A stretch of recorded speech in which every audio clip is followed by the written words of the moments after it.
Hello साथियों, Sanaya education पे एक बार फिर से सभी का हार्दिक स्वागत है। आज का जो सेशन रहने वाला है वो है रक्त यानी कि ब्लड से संबंधित। इसमें हम थ्योरी और इम्पोर्टेंट क्वेश्चन हैं उनको डिस्कस करेंगे।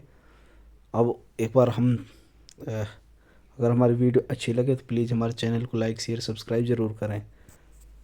ब्लड जो रक्त है, रक्त एक प्रकार का तरल संयोजी ऊतक है, यानी कि उसको हम बोल सकते हैं लिक्विड कनेक्टिव टिश्यू, इसको हम बोल सकते हैं। जो रक्त का निर्माण है वो अस्थि मज्जा में होता है, लाल अस्थि मज्जा। और अस्थि मज्जा जो होता है वो हड्डियों के जो भीतर का पार्ट है, ये आप देख रहे हो लाल लाल, ये अस्थि मज्जा होता है। यहाँ जो ब्लड है, ये रक्त है, यहाँ इसका निर्माण होता है। बट जो भ्रूणावस्था होती है, ठीक है साथियों, जो भ्रूण अवस्था होती है, जब बच्चा पेट में होता है उस समय जो रक्त का निर्माण है वो स्प्लीन या प्लीहा में होता है। ठीक है, स्प्लीन या प्लीहा में उस समय इसका निर्माण होता है। सामान्य व्यक्ति में 5 से 6 लीटर जो ब्लड है वो हमें देखने को मिलता है। एक स्वस्थ व्यक्ति में रक्त का जो पीएच मान होता है 7.4 होता है, जो कि हल्का क्षारीय होता है।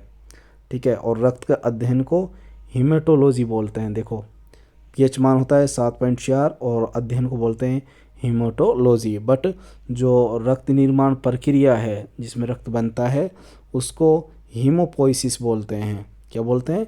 हीमोपोइसिस। तो यहाँ जो देखने वाली चीज़ है इस जो उसमें पीपीटी में हाँ देख सकते हैं, कई बार क्वेश्चन आ चुका है। रक्त क्या है? एक तरल संयोजी ऊतक है, अस्थि मज्जा में इसका निर्माण होता है, भ्रूण अवस्था में इसका निर्माण प्लीहा स्प्लीन में होता है। रक्त स्वस्थ व्यक्ति में 5 से 6 लीटर में देखने को मिलता है। जो पीएच वैल्यू होती है 7.4 होती है, जो कि हल्के क्षारीय होती है। और जो रक्त का अध्ययन है उसको हीमेटोलॉजी कहते हैं। और रक्त निर्माण प्रक्रिया को हीमोपोइसिस के नाम से हम जानते हैं। अब इसमें जो इम्पोर्टेंट फैक्ट हैं रक्त के बारे में वो देख लेते हैं। फाइब्रोनोजेन जो कि एक प्रोटीन है, इसका काम रक्त का थक्का जमाना होता है। ठीक है, जैसे विटामिन के, प्लेटलेट्स, फाइब्रोनोजेन, इनका कार्य क्या होता है? जो बाहर रक्त बहता है उसका थक्का जमाना का इसका कार्य होता है। और एक आता है हिपेरिन। हिपेरिन का काम क्या है? हिपेरिन का काम है कि जो अंदर रक्त बह रहा है, ठीक है, जो अंदर रक्त बह रहा है इसको जमने नहीं देना, अंदर जमने नहीं देना। तो उपस्थिति कारण रक्त का थक्का नहीं बनता। अंदर की बात है, जो नसों में हमारा ब्लड बहता है। रक्त की जो प्राकृतिक है वो कोलाइड प्रकार का होता है। स्प्लीन को हम ब्लड बैंक के नाम से भी जानते हैं, तो ये याद रखना। कई बार क्वेश्चन आ जाता है कि ब्लड बैंक किसे कहा जाता है, तो याद रखना स्प्लीन या प्लीहा। इसको हम देख सकते हैं, ये हमारी रिब्स है और रिब्स के ये जो दिख रहा है ये हमारा स्प्लीन या प्लीहा है। ठीक है, इसको प्लीहा बोल देते हैं।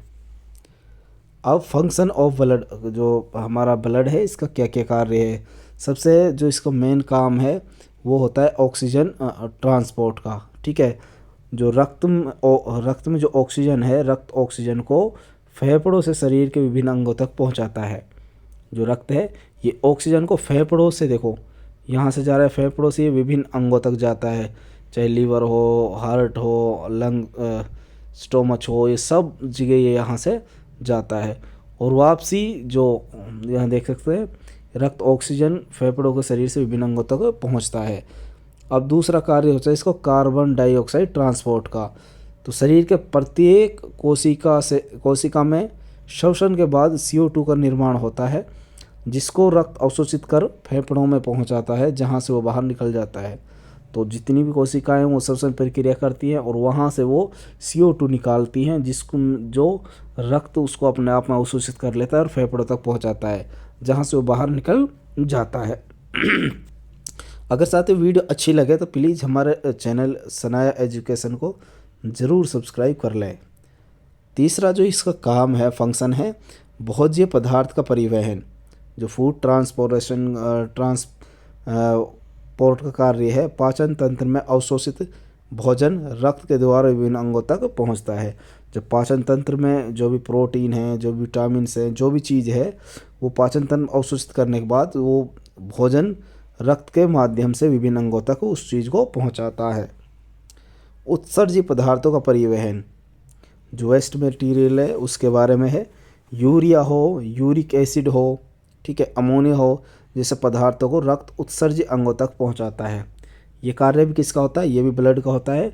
जो उत्सर्जी पदार्थ है, वेस्ट मटेरियल है, उसको शरीर के विभिन्न अंगों तक पहुंचाएगा जहाँ से वो शरीर से बाहर निकल जाते हैं। हार्मोन्स परिवहन, जो ट्रांसपोर्ट ऑफ हार्मोन्स है, जितनी भी हमारी ग्रंथियां हैं सारे हार्मोन्स स्रावित करती है, सारे हार्मोन्स रिलीज करती हैं। तो वहाँ से जो अंतःस्रावी ग्रंथियों द्वारा निकलने वाले हार्मोन को रक्त के द्वारा सभी अंगों तक ले जाया जाता है। तो जितने भी हार्मोन वो रक्त मिल जाते हैं और वो शरीर के सभी अंगों तक पहुँच जाते हैं। रक्त स्राव को रोकना, स्टॉप ब्लीडिंग का देख लेते हैं। रक्त की प्लेटलेट्स कणिकाएं स्थान या घाव घरने पर रक्त का थक्का बनाकर उसकी रक्षा करती है। जो प्लेटलेट्स है इसका कार्य क्या होता है, मैंने पहले ही बताया था। विटामिन के, फाइब्रोनिजिन, प्लेटलेट्स, इनका क्या काम होता है साथियों? बाहर जो रक्त का थक्का होता है, घाव का, उसको ये जमाने का काम करती हैं। जल संतुलन, जो वाटर बैलेंस है, रक्त शरीर का जल जो संतुलन है उसको बनाए रखने में अहम भूमिका निभाता है। ठीक है, तो याद रखना जो वाटर बैलेंस है उसको भी कौन कंट्रोल करता है? उसको भी ब्लड ही कंट्रोल करता है। शारीरिक ताप का नियंत्रण, कंट्रोल ऑफ बॉडी टेम्परेचर। उच्च कोटि के जीव, स्तनधारी जीव जैसे मनुष्य, वानर, गाय, पक्षी, ये नियत तापीय वार्म ब्लड इनका होता है। वार्म ब्लड क्या होता है साथियों? नियत तापी क्या होता है कि वो हर मौसम में उनका जो बॉडी टेम्परेचर वो समान ही रहेगा। ठीक है, मान के चलो इंसान का जो बॉडी टेम्परेचर है 37 डिग्री सेल्सियस है, तो सर्दी हो या गर्मी हो उसका जो बॉडी टेम्परेचर है वो 37 ही रहेगा। मैंने एग्जाम्पल लिया है। अर्थात इनके शरीर हर ताप में, हर मौसम में एक समान रहते हैं। शरीर के ताप को ही नियंत्रित रखने का काम रक्त का होता है।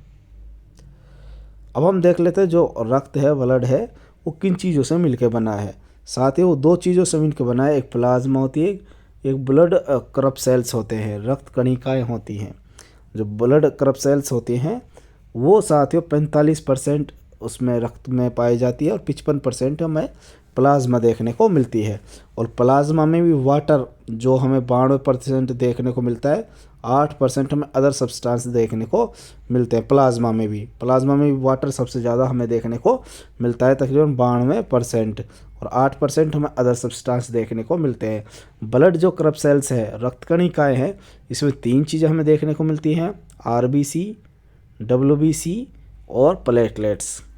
तो ठीक है, यहाँ आप देख सकते हैं ये ब्लड करप सेल्स है, इसमें ये RBC है, ये WBC है, ये प्लेटलेट्स है।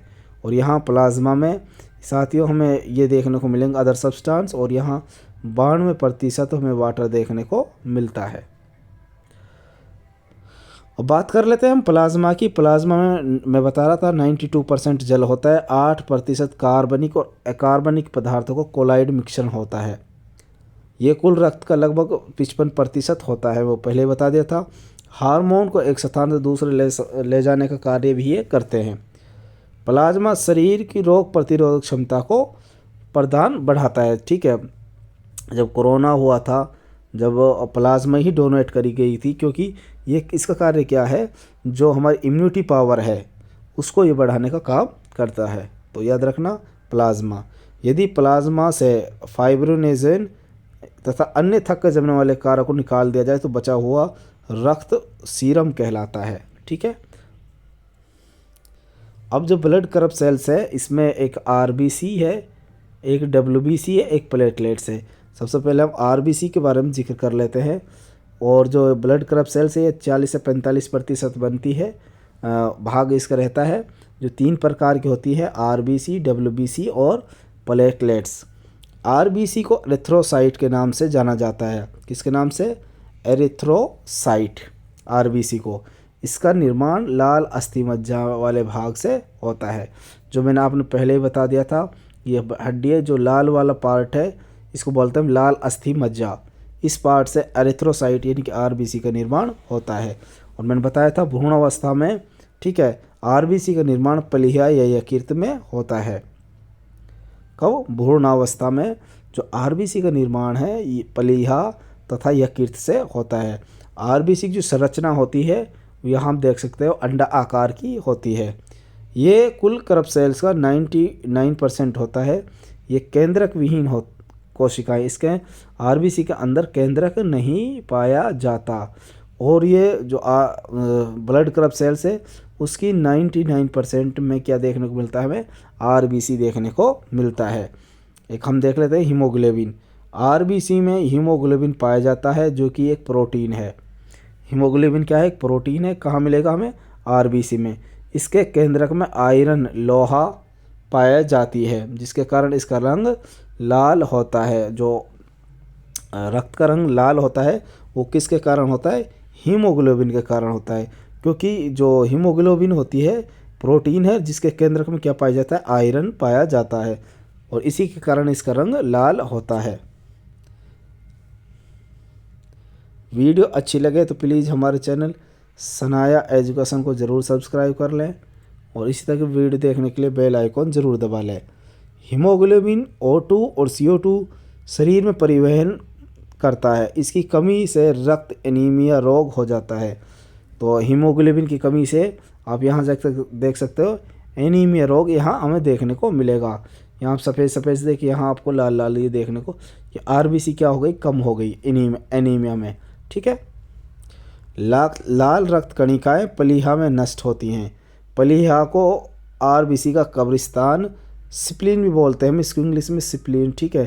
तो प्लीहा को आरबीसी का कब्रिस्तान भी बोला जाता है। किसका कब्रिस्तान? आरबीसी का कब्रिस्तान प्लीहा को बोला जाता है, स्प्लीन को बोला जाता है। और स्प्लीन को ब्लड बैंक के नाम से भी जानते हैं, बट आरबीसी के मामले में ये आरबीसी का कब्रिस्तान है। रक्त में आरबीसी के बढ़ने की स्थिति को पॉलीसाइथेमिया बोलते हैं। पॉलीसाइथेमिया किसको बोलते हैं? जब आरबीसी की संख्या बढ़ने लग जाती है।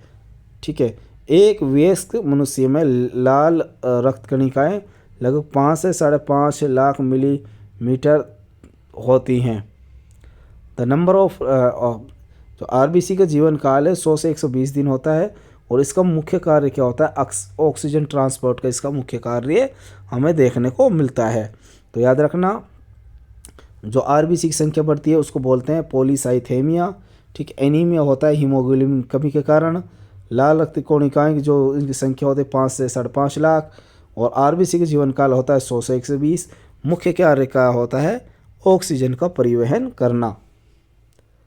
सभी स्तनधारी प्राणियों के आरबीसी में केंद्रक नहीं पाया जाता, लेकिन ऊंट और लामा 2 ऐसे स्तनधारी प्राणी हैं जिनकी आरबीसी में केंद्रक पाया जाता है। कौन से? एक हो गया हमारा लामा, एक हो गया ऊंट। इनके आरबीसी में केंद्रक में क्या केंद्रक इनके आरबीसी में केंद्रक पाया जाता है। ऊंचाई पर जाने पर आज आरबीसी की संख्या बढ़ जाती है। ठीक है। जैसे जैसे हम ऊपर जाएंगे आरबीसी की संख्या क्या होगी? बढ़ जाएगी।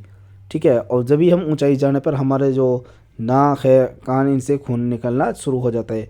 यदि किसी व्यक्ति को कुछ दिनों के लिए अंतरिक्ष या माउंट एवरेस्ट पर छोड़ दिया जाए तो आरबीसी की संख्या और आकार दोनों बढ़ जाएंगे। ऊंचाई पर जाने पर आकार और जो संख्या वो दोनों बढ़ती है। Protein, iron, vitamin B12, folic acid RBC निर्माण के लिए सहायक है। कौन कौन से? प्रोटीन, आयरन, विटामिन B12 और फोलिक एसिड। आरबीसी की संख्या को हीमोसाइटोमीटर कहते हैं। किसकी संख्या को? आरबीसी की संख्या को हीमोसाइटोमीटर के नाम से हम जानते हैं। साथियों, आज का सेशन इतना ही। नेक्स्ट जल्दी इसका सनाया एजुकेशन पे पार्ट 2 हम अपलोड करेंगे। जो भी साथी पार्ट 2 चाहते हैं वो कमेंट सेक्शन में कमेंट ज़रूर लिखें कि सर यस सर ही लिख दें, चाहे कि मुझे चाहिए, तो उसके बाद ही हम दूसरा पार्ट इसका अपलोड करेंगे। और इसकी जो PDF है वो आपको व्हाट्सएप ग्रुप में मिल जाएगी। और अभी सभी के लिए यहाँ तक के लिए शुक्रिया। मिलते हैं साथियों नेक्स्ट क्लास में।